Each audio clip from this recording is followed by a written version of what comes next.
Load দিয়ে এখান থেকে আমাদের এই বড় বড় গাড়ি প্রতিদিন 4-5টা করে নেওয়া যায় না। গাড়ি লোডের বিষয় তো না, আমরা এই জায়গায় তামাকের মধ্যে থাকতে পারতেছি না, আমাদের বাচ্চাদের সমস্যা হইতাছে। আমি শেষ করি আপনাদের সাথে প্রশাসনের কাছে লিখিত অভিযোগ, এলাকাবাসীর ক্ষোভ আর রোগে আক্রান্ত হওয়ার আতঙ্ক, তবুও বন্ধ হচ্ছে না আবাসিক এলাকার মাঝখানে গড়ে ওঠা তামাক কারখানা।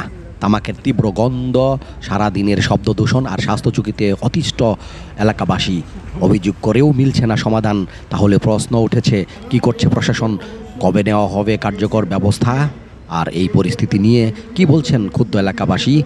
তাদের মুখ থেকেই শুনুন। আমার বাসা একদম এই তামাক প্রসেসিং কোম্পানির পাশেই। তামাকের যে ঝাঁঝালো দুর্গন্ধ, এটার কারণে আমাদের শ্বাসকষ্ট হইতেছে, প্রচুর অসুবিধা হইতেছে।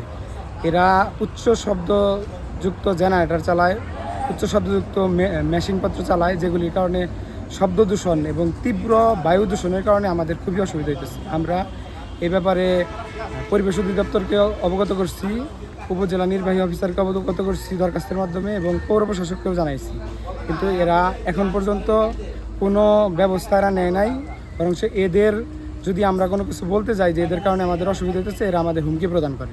আমার বাসার সাথে আবাসিক এলাকায় তামাকের গোডাউন করা হয়েছে। তামাকের গোডাউনের কারণে আমাদের শ্বাস নিতে খুব কষ্ট হইতেছে। রাতের বেলা গান বাজনা করে, এই জন্যে আমাদের এই জায়গায় পরিবেশ এবং বাচ্চাদের পড়াশোনা করার জন্য খুব কষ্টদায়ক হইতেছে।